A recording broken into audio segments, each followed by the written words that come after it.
Olá, meus amores, bom dia, tudo bem? Diz o dito popular que quem cala consente, mas com Deus não é bem assim. Hoje eu quero falar com vocês sobre os cuidados que nós devemos ter quando Deus estiver em silêncio a respeito de algumas coisas em nossas vidas.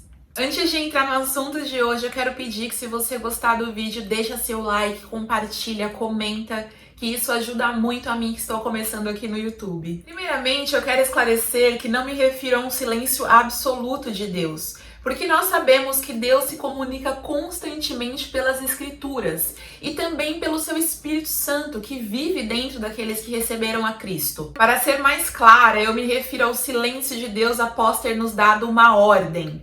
Então, muitas vezes nas Escrituras, nós vemos situações em que Deus diz, não faça isso.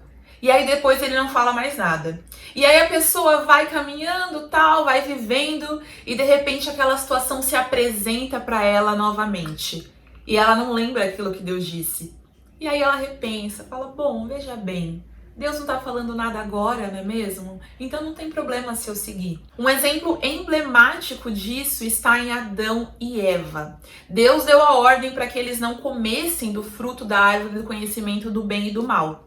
Mas num dado momento, lá em Gênesis 3:6 diz assim: quando a mulher viu que a árvore parecia agradável ao paladar, era atraente aos olhos e além disso desejável para dela se obter discernimento, tomou do seu fruto, comeu e deu ao seu marido, que comeu também. Nesse momento, nós não vemos Deus fazer uma entrada triunfal, dizendo, não! Não aparece nenhum anjo, não acontece nenhum relâmpago. Só que eles erraram. E nesse momento específico, Deus não estava falando nada. Sabe por quê? Porque a ordem já havia sido dada. E isso vale para nossa vida. Muitas vezes nós olhamos para a história de Adão e Eva e falamos, nossa, como eles puderam fazer isso? E aí Deus diz pra gente que determinado emprego não é pra gente, a gente vai lá e se enfia naquele lugar. Esse é só um exemplo, mas tantas vezes nós temos a oportunidade de desobedecer a Deus. E muitas vezes confundimos o fato de Deus não falar nada especificamente naquele momento como uma permissão de Deus, como um aval de Deus. Mas isso é muito perigoso. Eu acabo de me lembrar de quando Davi se deita com uma mulher que não é dele, uma mulher de um de seus servos. E naquele momento Deus não fala nada, mas depois aparece o profeta para dizer que ele errou. E aí o preço é muito alto. Então, muitas vezes nós temos a tendência, eu acredito que é da nossa natureza pecaminosa mesmo, uma tendência de dizer, Deus não tá falando nada agora, então não pega nada. Aqui nesse exemplo emblemático do Éden, Deus não falou nada naquele momento, mas ali aconteceu a morte espiritual e depois a morte física, como Deus havia dito. Temos que ter cuidado também para não confundir a longanimidade de Deus com a falta de justiça dele. O fato de Deus ser tardio e irar-se e muitas vezes dar um tempo até nos corrigir pelo erro que cometemos, não quer dizer que ele não vai nos corrigir. A Bíblia diz que Deus é um Deus justo e ele cumpre a sua palavra. Se ele disse que a consequência para comer do fruto era a morte, aquilo ia acontecer. Se ele diz que o castigo para nós pegarmos o caminho errado é nós terminarmos em destruição, aquilo vai acontecer. Não importa o quanto demore, vai acontecer. E eu quero ressaltar que nós temos diariamente a opção de não obedecer a Deus. Muitas vezes nós recebemos uma diretriz de Deus com relação às nossas vidas, seja a nossa vida pessoal, ao nosso emprego, ao nosso ministério, e depois de um tempo nós ficamos pensando, será que foi isso que Deus disse mesmo? Mas e se eu fizer desse outro jeito aqui? Mas eu tô com medo de aquilo que Deus disse não acontecer. E eu ficar contando que ele vai prover, que ele vai ser fiel e dar errado. Então é melhor eu me garantir aqui. Eu quero dividir uma experiência que eu tive recentemente. Eu me envolvi em um negócio e quando eu estava em oração, o Senhor me disse, peça tanto. E naquele momento foi super legal, porque era um valor mais próximo do que eu queria.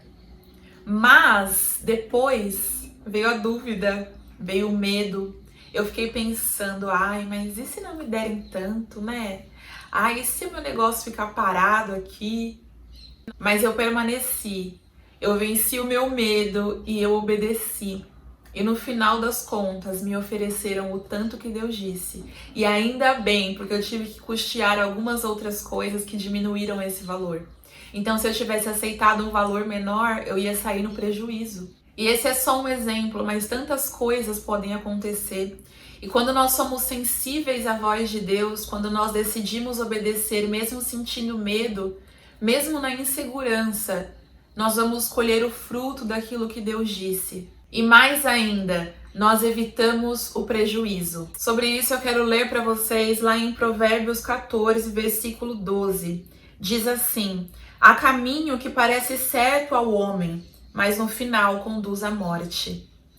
Como a gente acabou de ler lá em Adão e Eva, parecia certo aquilo que eles estavam fazendo naquele momento. Afinal, eles desejaram e eles pegaram, mas conduziu à morte. E o mesmo acontece em nossas vidas diariamente. Quando nós optamos por escolher caminhar com pessoas que Deus já disse que não é para nós estarmos, por exemplo. Pode não ter sido uma ordem direta de Deus falando assim, olha, não anda com fulano. Mas pelas escrituras nós vemos, por exemplo, que o tolo não é uma boa companhia, que os ímpios não são boas companhias. E quando nós decidimos seguir nesse caminho, fazendo aquilo que é bom aos nossos próprios olhos, pelo nosso próprio entendimento, nós corremos um sério risco de nos prejudicar no futuro, de colher as consequências que Deus disse que colheríamos. Eu quero terminar te dando 2 conselhos. Primeiro, cuidado para não achar que Deus mudou de ideia quanto a algo que Ele já te disse. Claro, com exceção de momentos em que Deus realmente se manifesta, Deus realmente fala e Ele muda a diretriz, como aconteceu com Abraão no caso de Isaac. Perto do último momento, Deus fala, não, Abraão, não faça isso. Então aquela foi uma ordem direta de Deus. Aqui eu me refiro aos nossos achismos da vida. E segundo, cuidado para não esquecer daquilo que Deus te disse. Anote quando Deus te dizer algo. Fique atento para sempre lembrar. Porque nós vamos sim ser tentados pela nossa própria vontade.